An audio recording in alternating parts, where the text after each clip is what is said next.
নমস্কার বন্ধুরা, কাজলিনী রেসিপিতে সব বন্ধুদের স্বাগত। ছোট ছোট করে কেটে নেওয়া কুমড়ো শাক এবং কুমড়ো ফুলের মধ্যে অল্প পরিমাণে গোটা জিরে এবং লবণ দিয়ে দিলাম। 3-4টে কাঁচা লঙ্কা কুচি দিয়ে দিলাম। ছোট ছোট করে কেটে নেওয়া একখানা ছোট সাইজের পেঁয়াজ কুচি দিয়ে দিলাম এবং এই সমস্ত উপকরণ খুব ভালোভাবে চেপে চেপে মেখে নেব। নমস্কার বন্ধুরা, আজকের পর্বে তৈরি করছি দুখানা রেসিপি। একটি রেসিপি হলো এই কুমড়ো শাক এবং কুমড়ো ফুল দিয়ে মুসুর ডালের পকোড়া তৈরি করব।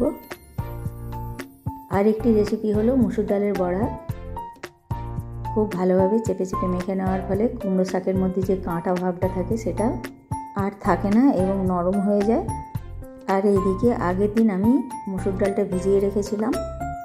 বড় কাপের 1 কাপ পরিমাণ মুসুর ডাল আমি ভিজিয়ে পরের দিন আমি পেস্ট করে নিয়েছি। সেই মুসুর ডালের পেস্ট এই মেখে নেওয়া কুমড়ো শাকের মধ্যে দিয়ে দিলাম। আরও বেশ কিছুটা পেঁয়াজ কুচি এবং লঙ্কা কুচি দিয়ে দিলাম। পরিমাণ মতো লবণ দিয়ে দিলাম।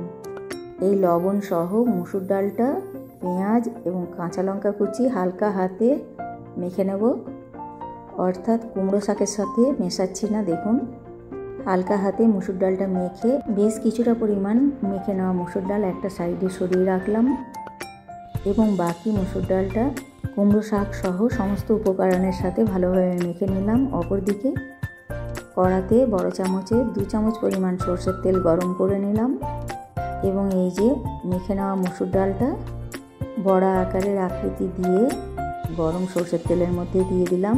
এইভাবে 4খানা মুসুর ডালের বড়া আমি রান্না করে নিচ্ছি, অর্থাৎ ভাজা করে নিচ্ছি। গ্যাসের ফ্লেমটা লো টু মিডিয়ামে রেখে মুসুর ডালের বড়ার একটা সাইড ভাজা করে নিলাম, অপর সাইডটা উল্টে দিলাম। অপর সাইডটাও এরকম লালচে করে ভাজা করে নেব। খুবই সুন্দর এই সুস্বাদু মুসুর ডালের বড়া। মুসুর ডালের অপর প্রান্তটাও এইভাবে ভাজা হয়ে গেছে। গ্যাসের ফ্লেম লো টু মিডিয়ামে রেখে এইভাবে উল্টে পাল্টে বড়াগুলোকে কিছু সময় ধরে ভাজা করে নেব। মুসুর ডালের বড়াগুলো ভাজা হয়ে গেছে, এরপরে আমি তুলে নেব।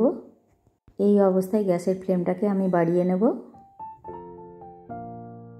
সমস্ত বড়াগুলো আমার ভাজা হয়ে গেছে। দেখুন, একটি প্লেটের মধ্যে তুলে নিলাম। এরপরে কুমড়ো শাকের পকোড়াটা আমি ওই গরম সরষের তেলের মধ্যে দিয়ে দিলাম। এক এক করে দিয়ে দিচ্ছি। আরও 1 চামচ পরিমাণ সরষের তেল দিয়ে দিলাম এবং বেশ কয়েকটা এরকম পকোড়া ওই তেলের মধ্যে দিয়ে ভাজা করে নেব। মুসুর ডালের এই মিশ্রণ থেকে মিশ্রণ নিয়ে এইভাবে গরম তেলের মধ্যে দিয়ে দেব। এই কুমড়ো শাকের পকোড়া ভীষণ সুস্বাদু। আমি তো ভাত দিয়ে খাওয়ার জন্য তৈরি করেছিলাম, কিন্তু বাড়িতে সবাই ভাত দিয়ে খাওয়ার আগেই শুধু মুখেই বেশ কয়েকটি পকোড়া খেয়ে নিয়েছিল। কুমড়ো শাকের পকোড়ার একটা সাইড আমার ভাজা হয়ে গেছে, এরপরে অপর সাইডে উল্টে দেব। গ্যাসের ফ্লেমটা এই অবস্থায় আমি কমিয়ে রেখেছি। এই কুমড়ো শাকের পকোড়াগুলো আমরা ডিপ ফ্রাই করে ভেজে তুলতে পারি, এতে আরও সুস্বাদু হয়। কিন্তু আমি স্বাস্থ্যের কথা খেয়াল রেখে অল্প তেলে শ্যালো ফ্রাই করে কুমড়ো শাকের পকোড়াগুলো তৈরি করছি।